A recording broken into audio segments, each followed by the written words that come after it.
Olha só, qual é a importância da economia, qual é a importância de ter uma geração de caixa adequada e qual é a importância de uma empresa fazer uma escolha coerente entre pagamento a fornecedor, pagamento para banco e assim sucessivamente. Tudo isso são assuntos desse vídeo que nós vamos, aproveitando as perguntas do pessoal de Ciências Contábeis lá da Unicesumar, no curso de Administração Financeira e Orçamentária, ampliar a discussão e fazer uma resposta aqui que verse sobre esses assuntos. Por exemplo, o Eduardo de Souza Quintana, lá de Araçatuba, mandou a pergunta. Obrigado, Eduardo, pela sua pergunta, tá? Muito obrigado mesmo. Ele diz assim, quanto à nota de risco Brasil, mais uma vez reduzida, ele lembra que na semana passada a nota de risco Brasil foi reduzida por essas agências de rating, né? As agências de avaliação de risco, que normalmente são contratadas pelo emissor de um título de dívida para fazer uma avaliação se aquele emissor tem capacidade de honrar os seus pagamentos, né? Então esse índice poderia ser levado em consideração no cálculo de indicadores de gestão de recursos de uma companhia. Então na hora que a companhia está olhando o seu ROI, o seu ROE, né? Ou o giro dos ativos, o giro dos estoques, pagamento médio de cobranças, tal, o Eduardo está perguntando se o risco Brasil influencia. Tangencialmente, tá, Eduardo? Por quê? O risco Brasil, chamado de risco Brasil, como eu já anunciei, é uma mensuração da chance do Brasil não pagar a dívida que ele contrai junto aos bancos. Quem emite esse tipo de parecer são agências, na maioria das vezes internacionais, não que nós não tenhamos aqui agências nacionais com capacidade de fazer isso, nós temos, mas as internacionais, as baseadas em Londres, nos Estados Unidos, são as mais reconhecidas.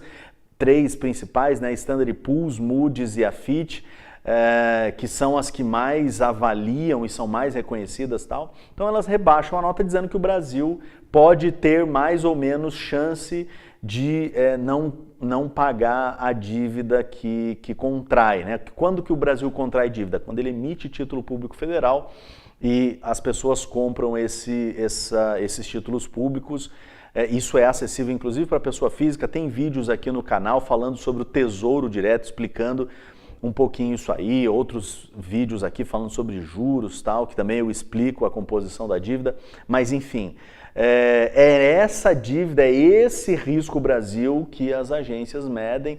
Se elas são coerentes ou não, se elas são confiáveis ou não, isso é uma outra história, eu já me posiciono, acho que elas têm pouca confiabilidade, porque todas as vezes que elas rebaixam a nota, o Brasil precisa elevar o juro para contrair dívida, e elas, por exemplo, foram uma das peças centrais na quebra do mercado financeiro internacional, lá em 2007, 2008, na crise do subprime americano. Até uma dica de filme aqui, olha, o filme A Grande Aposta, disponível no Netflix, conta um pouquinho dessa história, então vale a pena assistir. Então, respondendo o nosso querido amigo Eduardo, a nota de risco Brasil deve ser levada em consideração na hora do cálculo dos índices?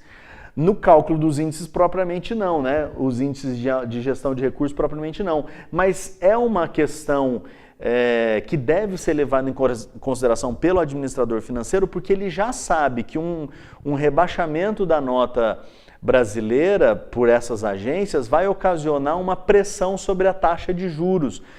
Os bancos sempre têm um apetite infinito por juro, né? Então, por mais que a taxa de juros do Brasil seja uma das mais altas do mundo, e mesmo com o juro a 6,75, como a inflação está baixa, a taxa real no Brasil hoje é muito alta.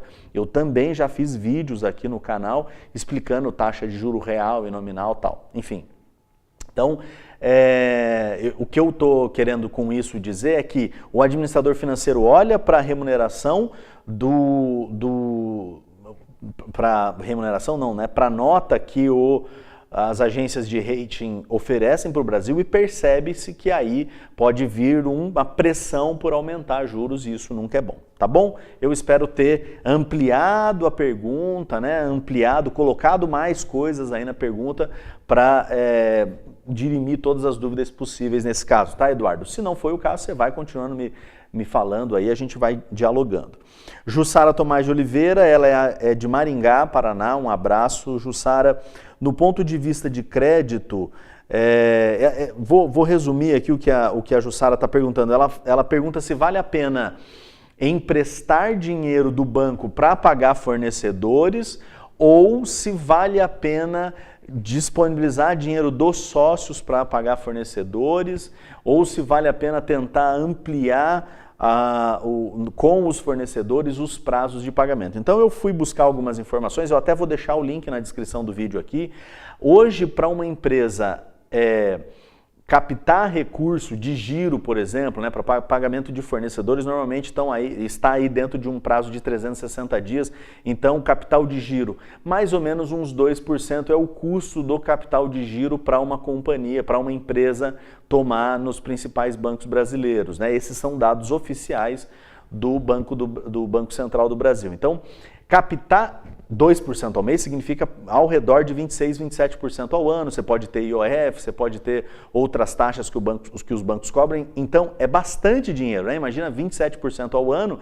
A gente está fazendo as nossas contas com VAC, por exemplo, durante a aula, com 15, 20, 30, né? A empresa tem que ter uma exigência de retorno muito grande. Ela tem que ter muito giro do seu ativo para conseguir saldar uma taxa de juros como essa, por exemplo. Então, é viável aplicar dinheiro, né? A pergunta da Jussara, é viável aplicar dinheiro ao invés de pagar credores e fornecedores? Eu acho que não, tá? Eu acho que é viável você pagar fornecedores, tentar fazer descontos, tentar gerenciar melhor esses negócios com os fornecedores, porque pode ser que saia mais recurso daí. Um dado interessante, hoje eu estou gravando esse vídeo dia 28 de fevereiro, um dado interessante. Se uma pessoa, eu fiz essa conta agora, pouquinho, né, antes de começar a gravar esse vídeo aqui, se uma pessoa foi lá e colocou R$1.000 na poupança em 3 ou 4 de janeiro de 2010 e sacou na poupança, no final do mês passado, dia 31 de janeiro, ela conseguiu receber aí mais ou menos R$1.650. Então você pode falar, nossa, teve 65% de ganho em 7 anos na poupança. Não é verdade, porque a inflação no período foi de mais ou menos uns 56%, 57%. Então a pessoa ficou aí mais ou menos com 8% de resultado real nesses 7 anos, dá uns 0,84% de ganho ao ano para um dinheiro parado na poupança, né? A gente está sempre falando de ganho real. Então, no Brasil, a aplicação de recursos financeiros em renda fixa para empresas, como é o caso que a Jussara fala aqui, também não é interessante. Então, eu sugiro nem captar dinheiro com banco, capital de giro e tal. Claro, né? Claro, tem algumas situações que é o que você vai ter que fazer, captar dinheiro no banco, porque a empresa lá não está tão bem.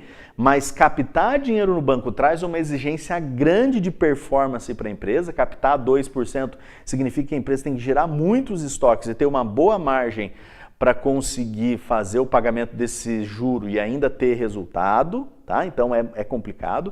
E também aplicações de dinheiro excedente no fluxo de caixa, né? Você tem um caixa lá e ele está mostrando disponibilidades. Então, aplicar esse dinheiro, eu falei a poupança, ninguém aplica. Em poupança, uma empresa aplicaria em um CDB a 90% do CDI, que é a mesma coisa da poupança, né? Um CDB a 90% do CDI é muito parecido com a poupança. Então, aplicaria nisso e teria 0 de resultado. 0. É mais ou menos como deixar o dinheiro parado. Então, esse dinheiro entrando na operação da empresa, seja via negociações melhores com fornecedores, seja reinvestimento na própria companhia para gerar mais dinheiro ainda, é mais interessante do que utilizar o banco como uma fonte para ganhos financeiros na renda fixa. A Sadia usava o excedente, por exemplo, para trabalhar com derivativos. Não é disso que que a gente está falando, nem é o caso do que a Jussara está me pedindo, mas a Sadia faliu porque o risco de trabalhar com derivativos dentro de uma companhia é enorme quando você é um especulador, como era o caso da Sadia, tá? Então, de novo, Jussara, aqui a tentativa de ampliar bastante, falar de outros assuntos dentro da pergunta para tentar ser o mais assertivo possível e conseguir atender a tua dúvida aí, tá bom? Muito obrigado pela sua pergunta, Jussara. A Jussara fez uma dobradinha aqui, né? Ela perguntou, quando o caixa da empresa está com poucos recursos, qual é a melhor sugestão para estabilizar?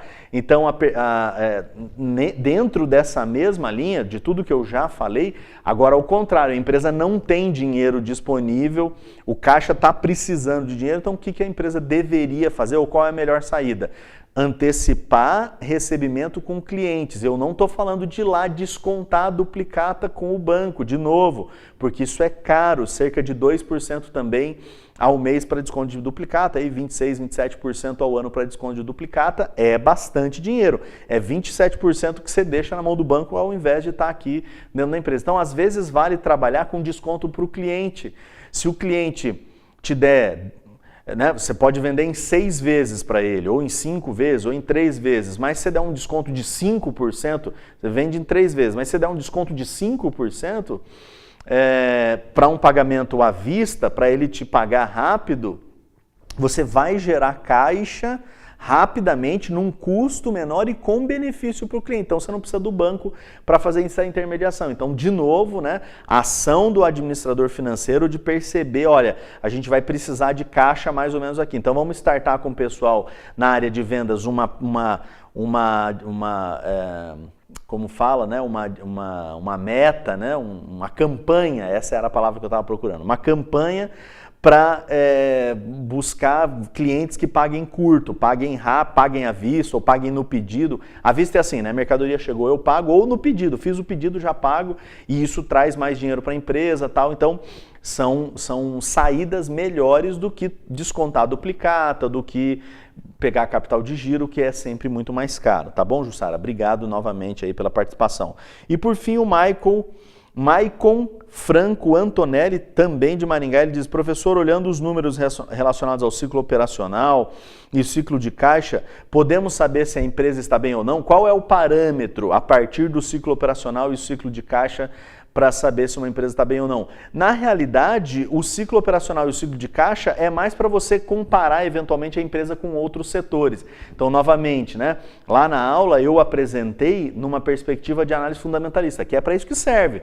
Se você tem duas empresas do mesmo setor que vendem produtos parecidos e tal, e você percebe que uma empresa é mais eficiente, tem um ciclo operacional menor, tem um ciclo de caixa menor, então essa empresa é preferível, mas não é por isso que você vai investir nessa empresa. Você vai investir pelo volume de receitas, né? O que normalmente a gente quer? Qual é a base da análise fundamentalista, Maicon?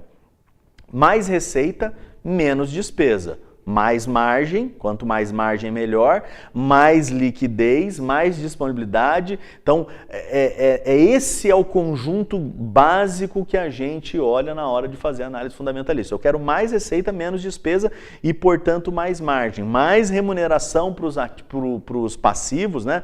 Claro, eu como acionista estou olhando sempre para o patrimônio líquido, mas como é que está sendo remunerado o patrimônio líquido da empresa? Qual é o perfil da dívida? A dívida contraída pela organização é uma dívida de perfil como? Longo, de custo baixo, tem coisas a vencer agora, a empresa tem caixa para a dívida que está a vencer, né? Então é mais nesse sentido. O ciclo operacional e o ciclo de caixa em si não vão nos mostrar se a empresa é saudável ou não. Se você pega, por exemplo, a avicultura, né, que é um setor que eu trabalhei durante alguns anos, vários anos.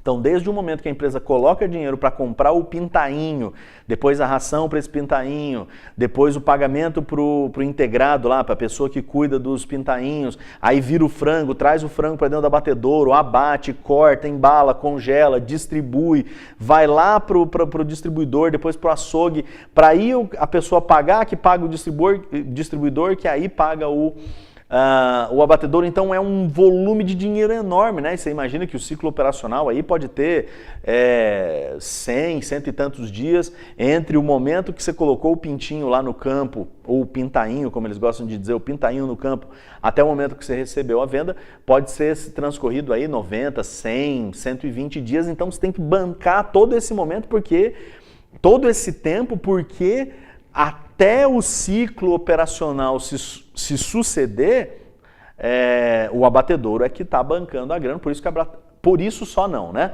Mas um dos motivos de abatedouro de frango sempre estar em crise financeira, digamos assim, é em função do volume enorme de dinheiro que tem que ser disponibilizado até você conseguir trazer a receita para dentro da empresa, tá bom? Essas foram as perguntas aí, muito boas, muito obrigado pela participação de vocês, eu espero que vocês tenham gostado. Se inscreve aqui no canal se você está achando que esses conteúdos são relevantes para você, comenta o vídeo, compartilha, me ajuda a divulgar esse canal. A gente recentemente, essa semana, passou das 500 inscritos, foi muito legal, né? Eu não imaginava que pudesse chegar a 500 pessoas como audiência aqui, então eu te convido a continuar fazendo parte aqui do canal. Muito obrigado pela sua audiência, um grande abraço, tchau!